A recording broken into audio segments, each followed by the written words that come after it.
Most welcome. तो आज के क्लास में हम सभी डिवेंचर्स चैप्टर को स्टार्ट करने वाले हैं। ठीक है, डिवेंचर्स हमारा आज की क्लास में स्टार्ट होगा। तो आज की क्लास में हम पहले डिवेंचर्स का बेसिक को समझेंगे एंड उसके बाद हम इस चैप्टर को आगे कंटिन्यू करेंगे। ठीक है, सबसे पहले तो ये समझना होगा कि ये डिवेंचर्स होता क्या है। तो देखो, कोई भी कंपनी हो, ठीक है, कोई भी कंपनी, ये कंपनी को जो है, कोई भी कंपनी हो या छोटा से छोटा बिजनेस ही क्यों ना हो, हम सभी जानते हैं कि उस बिजनेस को आगे चलाने के लिए, उसे बनाए रखने के लिए हमें तो कैपिटल चाहिए। बिना कैपिटल का तो कोई भी बिजनेस स्टैब्लिश ही नहीं हो सकता। ना कोई बिजनेस, छोटा से छोटा बिजनेस भी है तो उसमें थोड़ा ना थोड़ा कैपिटल तो आपको इन्वेस्ट करना ही पड़ता है। ठीक है, तो ये तो रही कंपनी की बात। तो कंपनी में भी हमें कैपिटल की जरूरत पड़ती है। ठीक है, तो यहाँ पे समझना ये है कि एक कंपनी है, मान लेते हैं हम कि एबीसी लिमिटेड। ठीक है, देयर इज अ कंपनी जिसका नाम है एबीसी लिमिटेड। अब इससे सबसे पहले क्या चाहिए? कैपिटल चाहिए। ठीक है, कैपिटल चाहिए ना, बिना कैपिटल का तो कोई कंपनी या बिजनेस स्टार्ट ही नहीं हो सकता। तो हम सभी जानते हैं कि एक कंपनी जो है वो बहुत ही अलग अलग तरीकों से जो है वो अपना कैपिटल लगा सकती है, मतलब अपना कैपिटल इकट्ठा कर सकती है। वो चाहे तो उसके जो बिजनेस के जो मेंबर्स हैं उनसे ले सकती है, या वो लोन ले सकती है कंपनी, या फिर शेयर इशू कर सकती है। ठीक है, अपना मतलब शेयर्स बेच सकती है, या फिर एक और तरीका है जिससे ये अपना कैपिटल जो है वो जमा कर सकती है। ठीक है, और ये क्या है?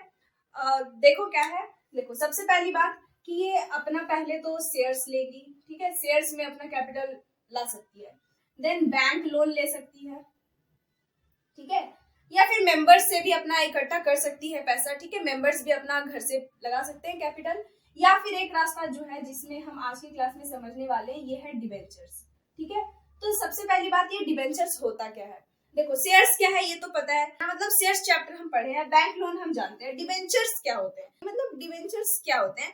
तो डिबेंचर मतलब है लोन का एक एक्नॉलेजमेंट। ठीक है, लोन आपने लिया है उसका एक्नॉलेजमेंट। बस डिफरेंस ये है कि ये डिबेंचर्स में जो आपको अमाउंट मिलने वाले हैं, ये आप बैंक से नहीं ले रहे हो, किसी अलग ऑर्गेनाइजेशन से भी नहीं ले रहे हो। ठीक है, कोई फाइनेंशियल ऑर्गेनाइजेशन से भी नहीं ले रहे हो, बल्कि डिबेंचर से जो आपको अमाउंट आ रहा है ये आप जनरल पब्लिक से ले रहे हो। ठीक है, ये किसी भी कंट्री का कोई भी पब्लिक जो है वो आपको इसमें अमाउंट दे सकता है, आपका डिबेंचर्स परचेस कर सकता है। ओके, आई बात समझ में? तो हम बोल सकते हैं कि डिबेंचर्स क्या है।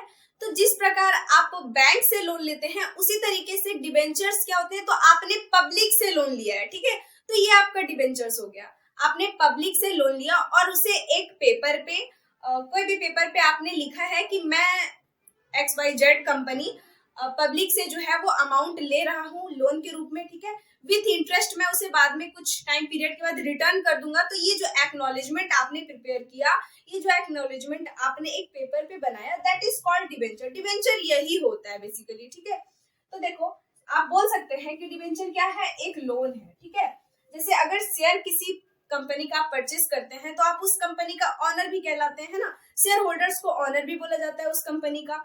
क्यों ना वो एक शेयर ले या 4 शेयर ले, कोई फर्क नहीं पड़ने वाला, बल्कि शेयर होल्डर ऑनर्स होते हैं।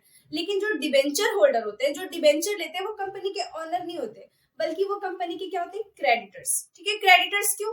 क्योंकि उन्हें कंपनी से वो अमाउंट फिर बाद में तो मिलने ही वाला है। ठीक है, वो एज अ लोन ले रहे हैं। ये क्या होता है? कंपनी के लिए जो डिबेंचर से जो पैसा आता है ना कंपनी के पास, ये कंपनी का लॉन्ग टर्म बोरोविंग्स होता है। ठीक है, लॉन्ग टर्म मतलब लंबे समय के लिए वो जो लोन ले रहे हैं वो उनका लॉन्ग टर्म बोरोविंग्स है, और वो उसे बाद में पेमेंट भी करने वाले हैं। ठीक है, तो यहाँ पे डिबेंचर्स का हमें दो चीज समझना है। पहला चीज तो हो गया कि आपने डिबेंचर्स को इशू किया। ठीक है, इशू समझ में आता है ना, जैसे शेयर्स इशू करते हैं वैसे डिबेंचर्स भी इशू करते हैं कंपनी। और जो सेकंड चीज हो गया वो होता है रिडम्पशन। ठीक है, अब ये रिडम्पशन क्या होता है? तो देखो, इशू तो समझ में आता है कि डिबेंचर्स आपके पास हैं, आप उसे पब्लिक में मतलब कर दे रहे हो, मार्केट में उसे आपने डाल दिया, अब उससे पब्लिक जो है वो परचेस करेगा, तो ये हो गया इशू। अब रिडम्पशन क्या होता है? तो रिडम्पशन का मतलब है कि देखो, ये डिबेंचर्स क्या है? लोन है बेसिकली, एक तरह से हम बोल सकते हैं लोन, एक्नॉलेजमेंट ऑफ लोन। और बाद में आपको इसका जो है वो पेमेंट करना पड़ता है, तो आप अपने डिबेंचर्स का पेमेंट भी कर रहे हैं, तो दैट इज कॉल्ड रिडम्पशन। बाद में 5 साल बाद, 10 साल बाद आप उस जितने भी पर्सन से आपने डिबेंचर्स का अमाउंट लिया था, अब आपको जो है वो पेमेंट करना है, तो दैट इज कॉल्ड रिडम्पशन। तो अभी जो क्लास हम पढ़ेंगे इसमें हम इशू को पढ़ेंगे, अभी हमें रिडम्पशन को नहीं समझना। ओके, सो देखो, इशू ऑफ डिबेंचर्स हमारा जो आज का हेडिंग होने वाला है, ये है इशू ऑफ डिवेंचर्स, ठीक है, इशू ऑफ डिवेंचर्स, ठीक है।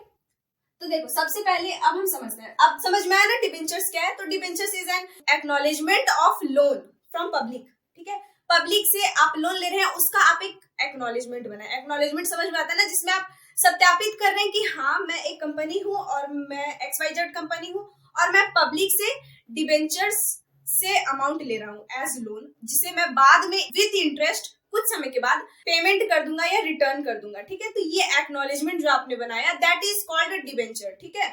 आई बात समझ में। अब देखो मान लेते हैं कि किसी कंपनी को 1 लाख रुपीज जो है वो चाहिए, कितना चाहिए 1 लाख रुपीज। अब उसे 1 लाख रुपी शेयर को हटाओ, अभी बैंक को भी भूल जाओ कि उसने बैंक से कुछ लोन लेके कैपिटल अपना बनाया, कुछ हिस्सा जो है उसने शेयर को इशू किया और कुछ हिस्सा जो है वो डिवेंचर्स इशू कर रहा है। तो मान लेते हैं अभी कि एक कंपनी जो है वो 1 लाख रुपए चाहती है डिवेंचर्स से, ठीक है। उसे डिवेंचर से कितने मिलने हैं 1 लाख रुपीज, ठीक है। उसने फंड बनाया कि मुझे डिवेंचर से जो है 1 लाख हमें जमा करना है। तो वो क्या करेगी, तो ये 1 लाख डिवेंचर से वो कैसे लेगी, क्या किसी एक पर्सन से जाके ले सकती है कंपनी? तो ऐसा बिल्कुल भी नहीं है। बहुत सारे लोग हैं, पूरा पॉपुलेशन, कोई भी पब्लिक का कोई भी पर्सन जो है वो इसे डिवेंचर्स का हिस्सा ले सकता है, चाहे आप हो कोई भी हो, ठीक है। तो यहाँ पे क्या हो गया कि 1 लाख डिवेंचर्स जो है वो कंपनी को चाहिए। अब कंपनी कह रही है कि मेरा जो एक डिवेंचर है, ठीक है, जो मेरा एक एक्नॉलेजमेंट पेपर जो है, मेरा एक डिवेंचर जो है वो 100 रुपए का होगा। डिवेंचर से आने कितने हैं 1 लाख रुपए, ठीक है, और उसमें से मुझे कितना चाहिए, एक डिवेंचर का जो है वो कीमत मेरा 100 रुपए होने वाला है। तो टोटल कितना डिवेंचर्स उसके पास है, तो ये हम कैसे पता करेंगे। तो उसने बोला कि 1 लाख डिवेंचर्स पे हमें आना चाहिए और उसमें 100 रुपए जो है वो प्रत्येक डिवेंचर का कीमत है, ठीक है। तो डिवेंचर्स कितने कितने हैं, नंबर ऑफ डिवेंचर्स कितने हैं उसके पास, तो नंबर ऑफ डिवेंचर्स हम इस तरीके से निकाल लेते हैं, ठीक है। तो नंबर ऑफ डिवेंचर्स उसके पास है 1000, ठीक है। मान लेते हैं कि उस कंपनी में कितने डिवेंचर्स हैं, 1000 डिवेंचर्स हैं। अब ये 1000 डिवेंचर्स जो है वो ये कंपनी जो है वो इशू कर देती है मार्केट में, कोई भी सिक्योरिटी मार्केट में वो अपना 1000 डिवेंचर्स जो है वो इशू कर देती है और फिर वहां से जो है वो अलग अलग पब्लिक जो है इसे परचेस करते हैं। तो किसी ने इससे 1000 डिवेंचर्स में से किसी ने 5 डिवेंचर परचेस किया, किसी ने 10 डिवेंचर परचेस किया, किसी ने 50 किया, है ना। तो अलग अलग पब्लिक जो है वो इस तरह से 1000 डिवेंचर्स को परचेस कर लेती है। अगर सारे डिवेंचर्स इसके बिक जाते हैं तो उस कंपनी के पास 1 लाख रुपए जो है वो आ जाएंगे, ठीक है। और अगर सारे डिवेंचर्स नहीं बिकते हैं, कितना बिकता है ये आपको क्वेश्चन में मेंशन रहेगा, ठीक है। तो यहाँ पे आपको समझना ये है कि क्या ये 100 रुपए कंपनी कैसे ले रही है पब्लिक से, ठीक है। तो कंपनी चाहे तो 2 तरीके से ले सकती है, पहला तरीका, दूसरा तरीका। पहले देखो अभी मैं ऊपर का तरीका बता रही हूँ बस। पहला तो वो लमसम पे, ठीक है, मतलब समझ में आता है ना, लमसम मेथड जो हमने शेयर में पढ़ा था, मतलब पूरा 100 रुपए वो एक साथ ही मांग ले रही है। दूसरा तरीका, जो दूसरा तरीका है वो है क्या कि वो इंस्टॉलमेंट्स में ले रही है, किसमें ले रही है, इंस्टॉलमेंट में, ठीक है। तो वो इंस्टॉलमेंट में जब कंपनी ले रही है तो वो कैसे लेगी, आई बात समझ में, कि वो कंपनी चाहे तो पूरा ये जो 100 रुपए है वो एक साथ ले सकती है या फिर वो इंस्टॉलमेंट में ले सकती है, ठीक है। तो एक साथ ले लेगी तो कोई प्रॉब्लम ही नहीं है, और इंस्टॉलमेंट में लेगी तो वो कैसे लेगी इंस्टॉलमेंट में, ठीक है। तो देखो हो सकता है कि ये कंपनी जो है वो एक डिवेंचर का कीमत कितना उसने रखा है 100 रुपए, ठीक है। अब कंपनी चाहती है कि मैं इसे एक एक मंथ का ड्यूरेशन पे लूं, मतलब पहला मंथ में एक इंस्टॉलमेंट, दूसरा मंथ में दूसरा इंस्टॉलमेंट, तीसरा मंथ में तीसरा इंस्टॉलमेंट और चौथा मंथ में चौथा इंस्टॉलमेंट। वो उसकी मर्जी, वो जितना चाहे इतना इंस्टॉलमेंट अपना कर सकता है, ठीक है। तो जो फर्स्ट इंस्टॉलमेंट पे उसे जो अमाउंट मिलता है, ये फर्स्ट इंस्टॉलमेंट का अमाउंट क्या होता है, उसका एप्लीकेशन कहलाता है, ठीक है। जैसे कि शेयर में भी फर्स्ट इंस्टॉलमेंट को हम क्या बोलते हैं, एप्लीकेशन बोलते हैं ना। फर्स्ट इंस्टॉलमेंट जो सबसे पहले अमाउंट आ जाता है, जैसे ही पब्लिक परचेस करते हैं हमारा एप्लीकेशन, जो सबसे पहले आ जाता है वो है एप्लीकेशन, ठीक है। तो पहला इंस्टॉलमेंट एप्लीकेशन का, लेट्स से कि ये 100 रुपए में 25 रुपए जो है वो एप्लीकेशन पे मांग लेता है पहला मंथ में, ठीक है। दूसरा सेकेंड इंस्टॉलमेंट जो है वो 1 महीने के बाद वो करता है। तो जो सेकेंड इंस्टॉलमेंट होता है उसे एप्लीकेशन, सॉरी, उसे हम क्या बोलते हैं, अलॉटमेंट, ठीक है। जो सेकेंड इंस्टॉलमेंट जो होता है उसे हम अलॉटमेंट बोलते हैं। लेट्स से कि 100 में 25 उसने एप्लीकेशन पे मांग लिया और 25 उसने अलॉटमेंट पे मांग लिया, ठीक है। नेक्स्ट क्या है, तो दूसरा, अभी देखो 50 ही हुए ना, अभी भी तो 50 बाकी है, तो 50 उससे और मांगना भी रहा है, ठीक है। तो वो अभी और मांगेगा और वो जो थर्ड इंस्टॉलमेंट होगा उसे हम बोलते हैं, ठीक है, क्या, फर्स्ट कॉल, सेम शेयर के जैसा ही, ठीक है। तो शेयर का एंट्री अगर आपको पता है तो आप डिबेंचर्स का एंट्री भी बहुत ही अच्छे से कर लोगे, ठीक है। वैसे मैं यहाँ तो बताने ही वाली हूँ एंट्री। तो ये हो गया आपका फर्स्ट कॉल। और जो फोर्थ इंस्टॉलमेंट भी अगर है, मतलब थर्ड इंस्टॉलमेंट के बाद भी आपका अगर कोई इंस्टॉलमेंट चल रहा है तो वो हो गया second call, second and final. जो सबसे लास्ट होता है ना उसमें एंड फाइनल भी जोड़ देते हैं, ठीक है। अगर फोर्थ इंस्टॉलमेंट होता, मतलब फिफ्थ इंस्टॉलमेंट होता तो हम fifth and second call, fifth and final call इस तरह करके लिखेंगे, मतलब लास्ट वाले में आपको एंड फाइनल भी लगा लेना है, ठीक है। तो इस तरीके से आपको करना होता है, ठीक है। पहला कि आप एक साथ सारा अमाउंट आपसे मांगा जा रहा है, दूसरा कि इंस्टॉलमेंट पे मांगा जा रहा है। तो इंस्टॉलमेंट में अलग अलग इंस्टॉलमेंट का अलग अलग नाम है, जैसे कि शेयर में था सेम वैसे ही। ओके, आई बात समझ में? आई होप कि आपको इतना बात तो समझ में आ ही गया है, ठीक है। सो ये हो गया कि कैसे मांगा जाता है। अब हम समझते हैं कि किस तरीके से, मतलब कितने टाइप से मांगा जाता है, ठीक है। तो अभी मैं इसे क्लीन करती हूँ, ठीक है। आई होप कि आपको ये समझ में आ गया। सो अब हम समझते हैं कि देखो, जैसे कि शेयर को जो है वो किसी भी कंपनी के द्वारा एट, मतलब जितना उसका कीमत है उतना पे ही बेच सकते हैं, या फिर उससे कम कीमत पे, कम नहीं, मतलब शेयर को तो हम कम में बेचते नहीं। चलो देखते हैं कि इशू ऑफ डिबेंचर्स कितने तरीके से आप कर सकते हो, ठीक है। तो देखो, डिबेंचर्स को जो है वो आप 3 तरीके से इशू कर सकते हो, ठीक है। डिबेंचर्स को आप 3 तरीके से इशू कर सकते हो, फर्स्ट, सेकंड एंड थर्ड। जो पहला तरीका है वो होता है एट पार, ठीक है। फिर जो सेकंड तरीका है वो होता है एट प्रीमियम, और जो थर्ड तरीका होता है वो होता है एट डिस्काउंट। देखो, एट पार, एट प्रीमियम और एट डिस्काउंट क्या होता है। तो अभी अभी मैंने बोला कि XYZ जो कंपनी है उसका एक डिबेंचर का कीमत कितना है, 100 रुपए, ठीक है। उसके एक डिबेंचर का कीमत है 100 रुपए। तो यहाँ पे क्या हुआ, एट पार में क्या होता है कि 100 रुपए का डिबेंचर 100 रुपए में ही कंपनी दे रही है, ठीक है। वो ना एक पैसा ज्यादा ले रही है ना एक भी पैसा कम ले रही है, ठीक है। तो 100 का डिबेंचर है और वो 100 में ही दे रही है, तो ये होता है एट पार। प्रीमियम क्या होता है कि 100 का डिबेंचर है और ये कंपनी का जो है वो, ये कंपनी जो है वेल रेपुटेटेड है, बहुत बड़ी कंपनी है, इसका शेयर्स परचेस करने के लिए लोगों का लाइन लगा हुआ है, ठीक है। तो इस टाइप की जो कंपनियां होती हैं उनका शेयर या डिबेंचर, उनका जो सिक्योरिटी होता है वो थोड़ा सा महंगा होता है। तो यहाँ पे जो डिबेंचर है, तो यहाँ पे जो डिबेंचर होता है इस टाइप की कंपनी का, उनका वो ज्यादा पैसा लेती है, ठीक है। जो एक्स्ट्रा अमाउंट वो लेती है उसे वो प्रीमियम बोलती है, ठीक है। वो प्रीमियम ये किस लिए ले रही, तो अपना गुडविल के लिए ले रही है, ठीक है। वो इस प्रीमियम का अपना यूज करती है, ठीक है। तो ये 110 रुपए में दे रहा है। आई बात समझ में कि शेयर का कीमत इसका कितना है, 100 रुपए, सॉरी शेयर नहीं, यहाँ पे डिबेंचर है। तो यहाँ पे डिबेंचर का कीमत उनका कितना है, 100 रुपीज, बट वो इशू कितने का कर रही है, तो 110 रुपीज में इशू कर रही है। 10 रुपए वो महंगा दे रही है, 10 रुपए वो इसका क्या है, जो एक्स्ट्रा 10 रुपीज वो ले रही है वो क्या है, वो इसका प्रीमियम होता है। आई बात समझ में। देन होता है डिस्काउंट। तो ये डिस्काउंट क्या होता है कि देखो, 100 वाला जो डिबेंचर है वो आपको 90 रुपए में मिल रहा है, या 80 में मिल रहा है, या 70 में मिल रहा है, मतलब कम में मिल रहा है, तो ये होता है आपका एट डिस्काउंट। जब हमने शेयर चैप्टर पढ़ा था तो शेयर में हम देखे थे कि हमारा जो भी शेयर है वो या तो एट पार पे इशू हो सकता है या एट प्रीमियम पे इशू हो सकता है। शेयर कभी भी डिस्काउंट पे इशू नहीं हो सकता, री इशू हो सकता है बट इशू नहीं हो सकता। आई बात समझ में। लेकिन डिबेंचर्स में ऐसा कुछ भी नहीं है। डिबेंचर्स आपका पार पे भी इशू हो सकता है, प्रीमियम पे भी इशू हो सकता है और डिस्काउंट पे भी इशू हो सकता है, ठीक है। तो ये कुछ बेसिक बात था। अब चलो इसका थोड़ा जर्नल एंट्रीज को समझ लेते हैं, ठीक है। समझ में आया ना, एट पार, प्रीमियम और डिस्काउंट। आई होप कि आपको बहुत ही अच्छे से समझ में आ गया। ऐसे भी शेयर कंप्लीट होने के बाद डिबेंचर्स बहुत ही आसानी से लोगों को समझ में आ ही जाता है ना।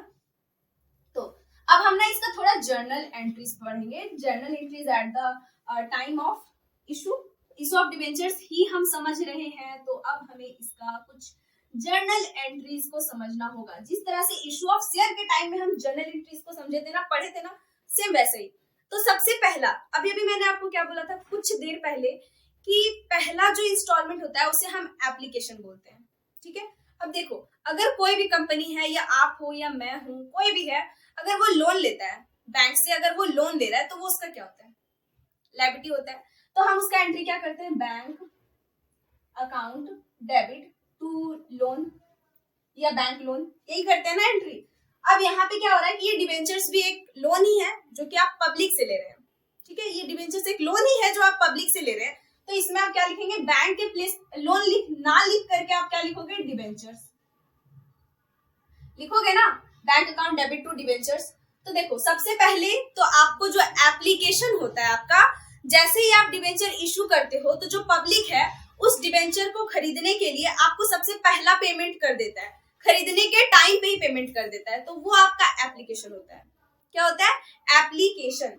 तो सबसे पहला जो आपका एंट्री होगा वो एप्लीकेशन के लिए होता है। सो पहला एंट्री एप्लीकेशन पे, आपको जो है जैसे ही पब्लिक जो है वो परचेस करते हैं आपका एप्लीकेशन, वैसे ही आपके अकाउंट में जो है पैसा आ जाता है, ठीक है, कंपनी के पास जो है वो अमाउंट आ जाता है एप्लीकेशन पे, ठीक है।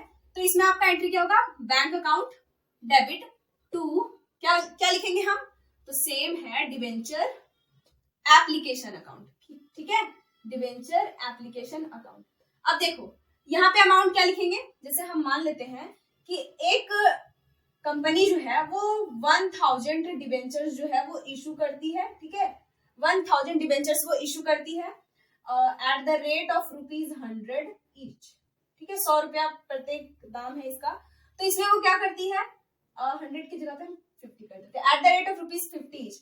तो वो एप्लीकेशन पे कितना मांग रही है, एप्लीकेशन पे वो मांग रही है 10, अलॉटमेंट पे वो कंपनी मांग रही है 15, और फर्स्ट कॉल पे वो कंपनी मांग रही है 15, और सेकेंड एंड फाइनल कॉल पे वो 10 मांग रही है, ठीक है। तो इस तरीके से देखो 50 हो जाता है। तो यहाँ पे bank account debit to debenture application जब आप लिखोगे तो यहाँ हम कौन सा अमाउंट लिखेंगे, तो एप्लीकेशन पे कितना मांग रहा है, 100 रुपए ना, तो 10 रुपीज है तो 50 into 10, यहाँ पे हमारा हो जाएगा 500, और ये 500 हम इस तरीके से लिखेंगे, ठीक है। नरेशन क्या लिखेंगे, तो being debenture application money received, ठीक है, रिसीव हो गया, being debenture application money received. तो ये पहला एंट्री हो जाता है। दूसरा एंट्री आप क्या करोगे, दूसरा एंट्री आपका हो जाता है कि डिवेंचर जो आपने रिसीव किया उसे आप डिवेंचर अकाउंट में भेजोगे, ठीक है, debenture application account debit to debenture account, okay, कितना, तो ये 500 एक्स्ट्रा थोड़ी ना डाल दोगे, आपके पास है नहीं, तो इस तरीके से आपको करना होता है। देखो अभी मैंने बोला कि अगर एक साथ मांग ले सारा पैसा, जैसे कि अगर यहाँ पे जो 50 रुपीज है पर वेट, ओहो मैंने यहाँ पे मिस्टेक कर दिया, यहाँ पे डिवेंचर कितने हैं 1000 ना, तो 1000 इंटू हमें कितना करना होगा एप्लीकेशन का रेट, तो यहाँ पे हमारा 10,000 आ जाता है, सॉरी मैंने ध्यान नहीं दिया, तो यहाँ पे 10K और यहाँ भी 10,000 होगा, ओके, इस तरीके से। अब देखो अगर ये जो कंपनी है वो application allotment first and final call इस तरीके से नहीं मांगती, बल्कि ये 50 रुपए पूरा एक साथ ही मांग लेती, तब आप क्या करते, तो सिंपल है, हम बस यही एंट्री करते, ठीक है, bank account debit to debenture application and allotment account, application and allotment, बस यही चेंज करना है, ठीक है, bank account debit to debenture application and allotment, और यहाँ क्या करते हैं 1000 into 50, ओके, आई बात समझ में। ये तब होता जब लमसम मतलब एक ही साथ पूरा अमाउंट मांगा जा रहा है, ठीक है, आई बात समझ में। देखो और यहाँ पे क्या करते हैं, तो debenture application and allotment account debit to debenture account, ठीक है, और यहाँ पे भी 1000 into 50 कर देते, हो जाता हमारा, ठीक है, आई बात समझ में। चलो देखो, और यहाँ पे एक चीज और ध्यान रखना, देखो ये पार पे हो रहा है, पार पे कैसे, 50 का था और 50 में ही तो इशू हुआ ना, तो ये पार है। प्रीमियम और डिस्काउंट को हम नेक्स्ट क्लास में समझेंगे, ठीक है, आई होप कि आपको आज का क्लास अच्छे से समझ में आ जाए। प्रीमियम एंड डिस्काउंट पे क्या एंट्री करते हैं उसे नेक्स्ट क्लास में समझ लेंगे, कोई प्रॉब्लम नहीं है। देन ये पहला एंट्री हो गया एप्लीकेशन का, दूसरा का ए और बी। देखो ए और बी इस तरह करके मैं इसलिए बता रही हूँ ताकि आपको किसी तरह का कोई प्रॉब्लम ना हो समझने में, तो इस तरह से ए बी करके मत लिखना, इधर तो डेट लिखते हैं, पता है ना फॉर्मेट जनरल एंट्री का। देखो अब एप्लीकेशन का पैसा आ गया, अब अलॉटमेंट का पैसा भी क्या अपने मन से पब्लिक दे देती है, तो नहीं, ऐसा कुछ भी नहीं है। एप्लीकेशन का पैसा आपको लेने के लिए कंपनी को पहले कॉल करना पड़ेगा, कॉल, ठीक है, तो आपको कॉल करके कंपनी को बोलना पड़ेगा कि चलो अब आपका एप्लीकेशन का टाइम ओवर हो चुका है, अब आपका टाइम है अलॉटमेंट का पैसे देने का। तो अलॉटमेंट में हमने 15 रुपीज मांगा था, तो अब मुझे अब आप हमें 15 रुपीज जो है वो दे दें, ठीक है। तो उसके लिए सबसे पहले कंपनी जो है वो ड्यू करती है। देखो आपको पता ही है कि अगर 4 बार पैसा मांगा है तो 4 ही एंट्री नहीं होता, 8 एंट्री करना होगा आपको। क्यों? क्योंकि इसमें प्रत्येक को 2 बार रिकॉर्ड करती है कंपनी। पहला आया, दूसरा ट्रांसफर किया, दूसरा इसमें अलॉटमेंट के टाइम पे क्या करना होगा, तो पहले आपको ड्यू करना पड़ेगा, ठीक है। तो ड्यू कैसे करेंगे, तो ऐसे डिवेंचर अलॉटमेंट अकाउंट जो है डेबिट हो जाएंगे टू डिवेंचर अकाउंट, ठीक है। Debenture allotment account debit to debenture account. देखो सेकंड वाला एंट्री की जैसा ही है। नरेशन क्या लिखेंगे, being debenture allotment money due, ठीक है। ड्यू है, अभी आया नहीं है, आने वाला है। कितना, तो 1000 डिवेंचर्स हैं और कितना मांगा गया है अलॉटमेंट पे, देखो 15 रुपीज, तो 15 से मल्टीप्लाई कर दो, ये 15,000 जो है वो कंपनी के पास आने वाले हैं। आई बात समझ में। नेक्स्ट, अब कंपनी के पास वो आ जाएगा, पहले ड्यू किया, अब उसके पास वो आ रहा है, तो वो क्या करेंगे, सिंपल है, उनके पास आ रहा है तो बैंक अकाउंट उनका डेबिट होगा to debenture allotment account. Amount कितना है, 15,000 एंड 15,000। आई बात समझ में, इस तरीके से करना होता है। अब देखो यहाँ पे ये जो फर्स्ट वाला एंट्री, इसमें डिवेंचर एप्लीकेशन यहाँ क्रेडिट में है और यहाँ डिवेंचर एप्लीकेशन डेबिट में है। अगर ये दोनों को हम डेबिट क्रेडिट खत्म कर दें, ठीक है, मान लो बंद कर दिया, तो bank account debit to debenture account हो गया। सेम वही एंट्री है जैसे लेते थे loan, bank account debit to loan account, वैसे ही है ना। तो कुछ भी नहीं है, एंट्री वही है, बस रिकॉर्डिंग करने का तरीका थोड़ा सा चेंज हुआ है। ओके, आई बात समझ में। तो ये हो गया आपका कि जब आप अलॉटमेंट का करेंगे। थर्ड नंबर कि आपने कॉल पे मांगा, ठीक है, तो कॉल पे भी आपको पहले ड्यू करना पड़ेगा, तब आपके पास अमाउंट आएगा। तो यहाँ पे आप क्या करोगे, तो सिंपल है, डिवेंचर फर्स्ट कॉल अकाउंट आप करोगे debit to debenture account. Narration क्या लिखेंगे हम, तो being debenture first call money due, ठीक है, debenture first call money due कितना, तो ये 1000 है, इनटू कितना है अमाउंट का रेट इसका 15, तो 15,000 इधर एंड 15,000 क्रेडिट में। आई बात समझ में। नेक्स्ट क्या करना है कि आपको अब ये रिसीव हो गया, तो रिसीव होने का एंट्री सिंपल है, बैंक अकाउंट आप ऐसे करोगे डेबिट और to debenture first call account कितना है 15,000 एंड 15,000। ओके, आई बात समझ में। तो ये होता है फर्स्ट कॉल का। अब देखो एक लास्ट बचा हुआ है हमारा, लास्ट क्या बचा हुआ है, सेकंड एंड फाइनल कॉल, जिसपे 10 रुपए मांगे गए हैं, ठीक है। तो इसका एंट्री आप क्या करोगे, तो सबसे पहला नंबर और दूसरा नंबर पहले तो ड्यू करना पड़ता है, पता है, तो डिवेंचर क्या लिखेंगे, सेकंड एंड फाइनल कॉल, बोले थे ना कि सेकंड एंड फाइनल आपको लगाना है, तो second and final call account को करोगे डेबिट और टू डिवेंचर अकाउंट। अमाउंट कितना है, तो देखो 1000 debentures into 10 is equal to 10,000 और क्रेडिट में भी 10,000। ओके, डी हो गया। नरेशन क्या लिखेंगे, being debenture second and final call money due, ठीक है। अब आपको रिसीव होगा ये, तो आपके बैंक में आने वाला है, तो bank account debit to debenture second and final call कितना 10,000 एंड 10,000।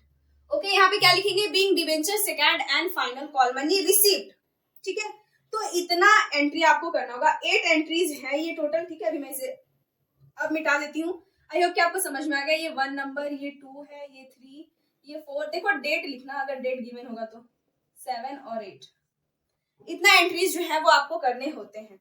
आई बात समझ में, 2 एप्लीकेशन का, 2 अलॉटमेंट का, 2 फर्स्ट कॉल का, 2 फाइनल कॉल का। तो इतना काम आपको करना होता है जब पार पे मांगा जाए, प्रीमियम और डिस्काउंट ना हो। अब प्रीमियम और डिस्काउंट को हम तुरंत ही नेक्स्ट क्लास में समझते हैं, ठीक है। सो नोट कर लो या स्क्रीनशॉट ले लो। सो मिलते हैं नेक्स्ट क्लास में, तब तक के लिए bye bye, have a good day and thank you for watching.